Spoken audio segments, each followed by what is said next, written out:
¿Por qué México no es una potencia mundial? México tiene el privilegio de tener una historia única y original como pocos en el mundo. Aquí se crearon grandes civilizaciones, crecieron imperios, se cayeron, volvieron a formar nuevos reinos. Podemos ir miles de años atrás y la historia de México sigue dando, es una historia riquísima. Esta gente que vivió en esos tiempos era de un temple y un carácter increíble. Era gente tenaz, era gente perseverante, indómita. Realmente lo podemos ver, ¿no? O sea, ve la magnificencia de las pirámides. Era gente que pensaba en grande, que realmente tenía ese deseo de sobresalir, de ser recordados. Hay mucha, y además es la muestra, ¿no? de su educación, de todo el conocimiento que lograron alcanzar. México se compara con civilizaciones como pocas en el mundo, ¿no? O sea, podríamos compararlo con Egipto, con Perú, con eh, Macedonia, pocos la India. Pocos lugares en el mundo tienen la historia que tiene México. Y ha ido en una evolución. En la colonia, pues México era la joya de la corona. O sea, tuve también las construcciones que se construyeron en la época colonial, son unas cosas bellísimas, magníficas, grandes edificios, imponentes. Se creó una riqueza enorme. Eh, Cuando empieza todo este movimiento de independencia en América, Simón Bolívar en alguna ocasión, digo, todavía estaba joven, pero viene a México y cuando ve la capital de México, él dice, con su deseo de independizar América, vamos a crear un nuevo país y la capital de ese nuevo país en América será México, porque le encantó la Ciudad de México, quedó impresionado cuando vio la magnificencia y el tamaño de esa ciudad. Eh, Poco a poco México logró su independencia y eso tuvo un costo, el aprendizaje de ser un país independiente, de ser un país débil, porque pues creó muchas guerras, creó mucha inestabilidad, perdió territorio. Fue una época, prácticamente 200 años de la historia de México, de incertidumbre, de guerras, de uno tomaba el poder, luego llegaba otro bando y de mucha inestabilidad. Poco a poco logra México estabilizarse, llega Porfirio Díaz y dura 30 años en el poder. Y aunque fue un dictador, esos 30 años le dieron suficiente estabilidad a México para empezar a posicionarse en el mundo y se empezó a conocer muchas cosas que se estaban haciendo en México gracias a Porfirio Díaz y a todo lo que estaba haciendo México bajo ese mandato.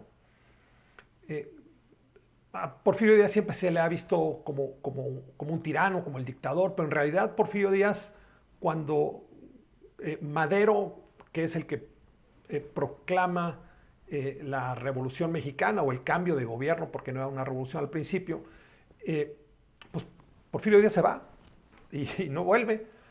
Eh, es el general Huerta el que cuando ve en Madero un hombre débil, eh, toma el poder en México y es cuando se hace la Revolución Mexicana, una revolución que costó muchísimas vidas, dejó un país destrozado por completo, pero aún después de eso, eh, poco tiempo después se hablaba ya del milagro mexicano. México empezó a crecer, empezó a reconstruirse, porque una de las grandes cosas de los mexicanos es que es gente tenaz, que es gente que no se rinde, que a pesar de la adversidad lucha y empezó a crear una nueva nación. Pero viene el reto ahora de la democracia.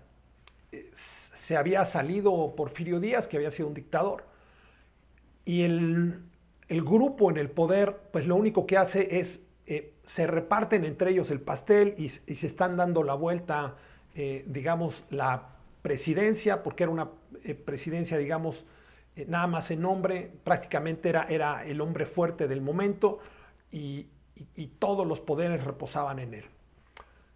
Durante este periodo presidencialista, poco a poco se van creando instituciones, poco a poco se van creando los mecanismos. Casi todos los presidentes que llegaron se quisieron quedar en algún momento en el poder.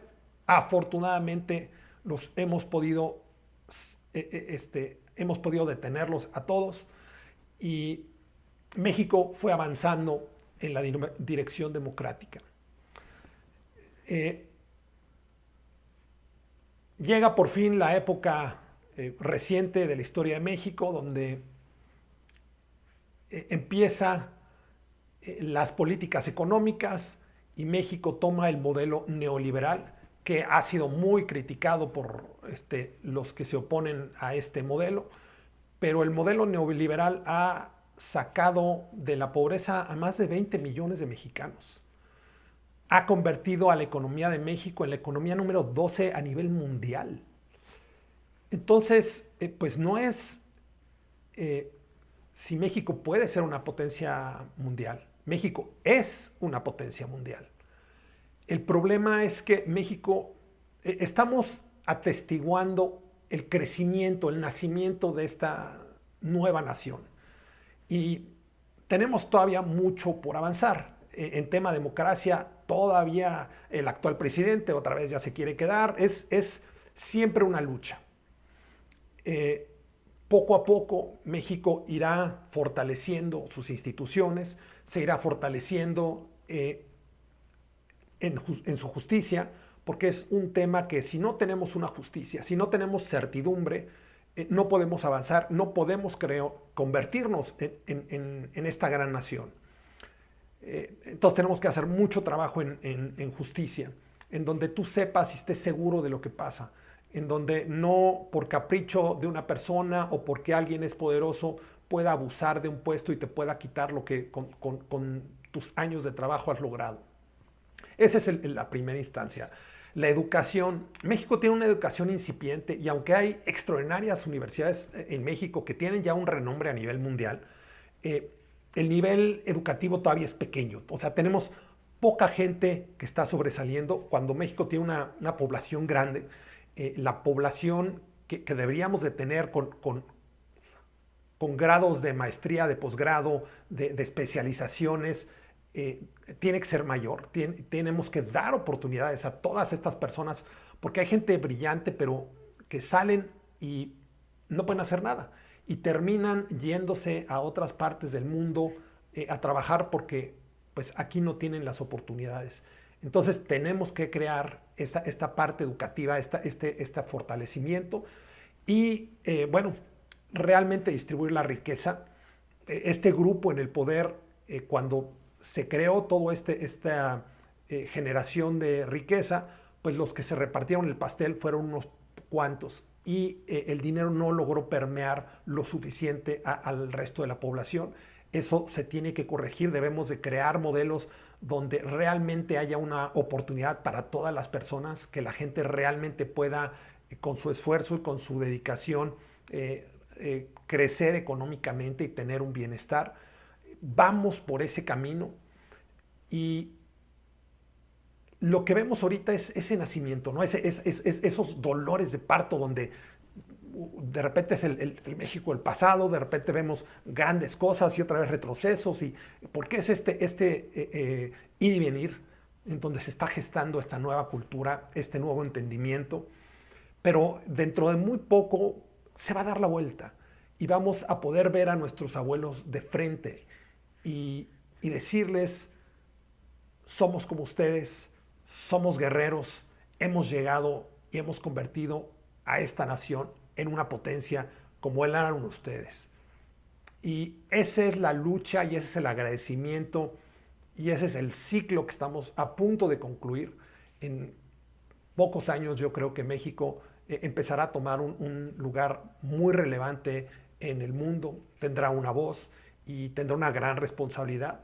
Así que vienen grandes cosas para México, para los mexicanos, mucho por hacer, muchos grandes retos, pero yo estoy seguro, si tú estás viendo esto es porque eres un guerrero, un luchador, así que vamos con todo, vamos a crear un gran país, vamos a crear grandes beneficios, gran bienestar para todos. Tiwi Tiwi. Y bueno, para cerrar, quiero mostrarte algunos datos del desarrollo que está habiendo en México. Este es, por ejemplo, el movimiento de acciones en la Casa de Bolsa Mexicana. Si te fijas, incluso ha sobrepasado a Estados Unidos, a la India. Eh, México ha tenido un importante crecimiento gracias a esto que le llaman nearshoring, en donde Estados Unidos está acudiendo a sus socios comerciales, como lo son México y Canadá, para fortalecer su economía interna. México hoy se ha convertido en el socio comercial más importante de Estados Unidos, sobrepasando a China y Canadá.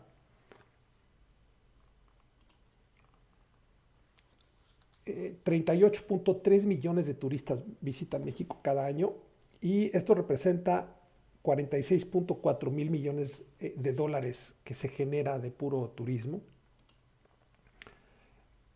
Como la manufactura es más barata que en China, muchas empresas están llegando a México, mucha de la industria automotriz, con grandes plantas como General Motors, Ford, Tesla, Toyota, Hyundai, BMW, Nissan y muchas otras empresas que no tienen nada que ver con la automotriz, ¿no? Como Deltonic, Honeywell, Samsung, Sony. Otro dato interesante también es que México tiene, eh, digamos, a nivel mundial, un lugar muy interesante en cuanto a negocios familiares. Muchos de los negocios en México son de familias y esto nos puede brindar esa oportunidad de la que habíamos platicado de crear una riqueza que toque a muchas personas, porque estos negocios familiares, si entra una prosperidad, empiezan a crecer, empiezan a desarrollarse y son los que mayor riqueza generan. No, no son las grandes empresas las que generan los empleos, son las pequeñas empresas las que generan la mayoría de los empleos. La inversión que está llegando a México es enorme, cada año está creciendo. Eso también es un indicador muy interesante de que muchos otros países están volteando a México. ¿Y por qué? Pues por lo que hemos platicado, de las proyecciones de las economías más grandes para el 2050, en la número 5 se encuentra México. Entonces, eh, esto habla de que México realmente va en camino a convertirse en una potencia mundial, siempre y cuando los mexicanos se pongan las pilas, se pongan a trabajar muy duro y realmente se asienten y generen un buen país.